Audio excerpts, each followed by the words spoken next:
Salut et bienvenue sur ce nouveau podcast destiné aujourd'hui à deux interrogations, enfin en tout cas deux débuts de phrases, et tu vas peut-être pouvoir me dire aussi ce que t'en penses, si tu le souhaites en tout cas, dans la partie commentaire.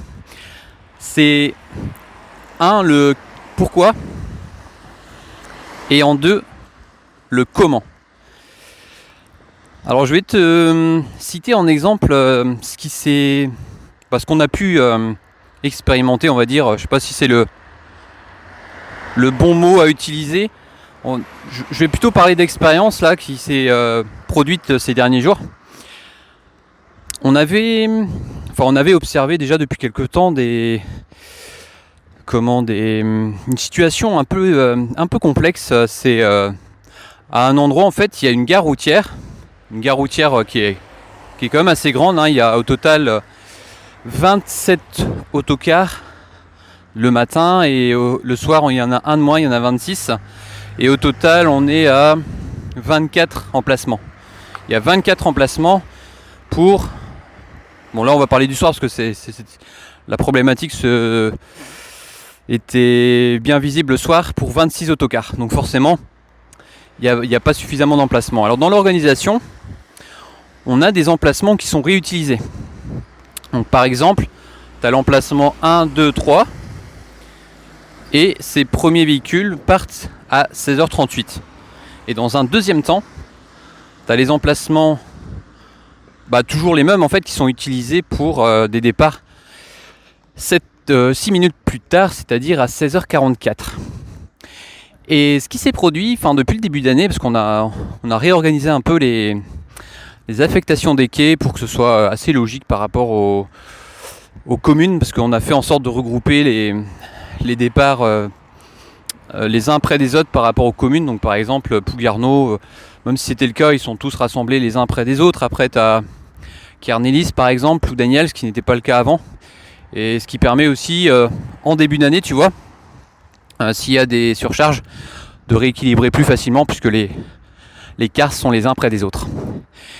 Et là, ce qui s'est passé, c'est que on s'est rendu compte que au deuxième passage, il y avait tellement d'élèves qui étaient à attendre sur la même zone, si tu veux, parce que, alors pour bien comprendre la situation, on va parler concret, tu as les lignes 25 par exemple, 25-10, et tu en as deux autres qui sont vraiment proches, hein. Enfin en tout cas jusqu'à il y a quelques jours, qui étaient les unes près des autres, à la 21-07 et la 21-08. Tous ces cars-là, ils étaient vraiment proches les uns des autres, donc à cette fameuse gare routière, donc que tu connais probablement, qui s'appelle la place Jauverine. En tout cas, si t'es conducteur et que tu roules, enfin que tu assures des services sur ce secteur, ça doit te parler. Ce qui se passait, c'est que voilà, ils étaient tous en même temps et ils arrivaient tous sur la deuxième série, ce qui fait que si tu calcules, on va dire 50 élèves multiplié par 4 cars, ça fait 200 élèves regroupés au même endroit pour une arrivée, on va dire, quasi simultanée des 4 cars en même temps, et ce qui fait qu'il y avait un mouvement de foule assez impressionnant. Et donc l'idée, c'était de quoi ? C'était justement de résoudre ce problème. De résoudre ce problème comment ? En allant justement voir ce qui se passe directement sur le terrain. C'est ce qu'il y a de plus cohérent, je pense, et surtout d'échanger avec à la fois des personnes qui sont sur place au quotidien, donc tout simplement les agents, parce qu'il y a des agents qui nous aident pour faire en sorte que tout se passe bien, avec notamment la montée et la descente et l'attente des collégiens et des lycéens, et aussi forcément des conductrices et des conducteurs. Et là, juste pour revenir quand même à cet exemple, hein, parce que ça c'est un exemple, au tout début, on s'est posé, enfin entre nous, hein, on s'est posé la question du pourquoi. Pourquoi c'est comme ça, pourquoi, etc., etc. Et puis je me rends compte, plus ça va et plus on avance en fait dans le temps, que ce simple mot de pourquoi, finalement, même s'il est, il est pertinent au début, il ne faut pas s'attarder sur ce mot parce que justement, c'est toujours mettre en évidence les problèmes.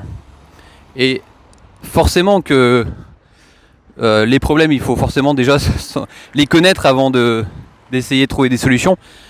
Et je me rends compte vraiment depuis quelques temps maintenant que le fameux mot pourquoi appelle tout de suite à mettre en évidence les problèmes. Et le plus important, donc je pense, c'est vraiment d'utiliser le mot comment, parce que justement, comment tu peux faire pour que la situation s'améliore. Et c'est ce qu'on a fait justement, et puis ce qui a plutôt, en tout cas je trouve pour l'instant, bien fonctionné, parce que ça fait déjà quelques jours que c'est en place, et ça a l'air de bien fonctionner. Donc voilà, c'était un exemple. Et puis je pense que ça peut s'appliquer dans plein d'autres domaines. Là, c'était forcément l'exemple du transport, parce que c'est la partie qui me concerne, mais ça peut, je vois bien partout, quand soit j'échange, ou soit quand je suis amené à discuter avec d'autres personnes, on voit bien que les questions qui commencent par pourquoi, ça amène souvent à mettre en évidence les problèmes, et qu'à un moment donné, voilà, il faut surtout trouver des solutions et pas s'attarder trop aux problèmes. Et justement, comment tu peux faire pour trouver des solutions, c'est utiliser le mot comment. Voilà, c'était, je pense, plus un podcast d'ordre philosophique, mais moi j'aime bien des fois mettre aussi en valeur ce qui me permet d'avancer, parce que je pense, et de partager surtout, que ça peut servir à d'autres personnes qui sont peut-être aussi comme moi dans la coordination transport, ou même dans n'importe quel domaine, parce que ça peut servir dans n'importe quel domaine, que ce soit de la vie professionnelle ou personnelle. C'est la fin de ce podcast, on va se retrouver très vite pour un prochain podcast, et puis comme d'habitude, je te souhaite une bonne route, et je te souhaite aussi un bon voyage si tu voyages sur les réseaux de transport, et une bonne réussite surtout dans tes projets, et puis on se retrouve très vite. Allez, Kenavo!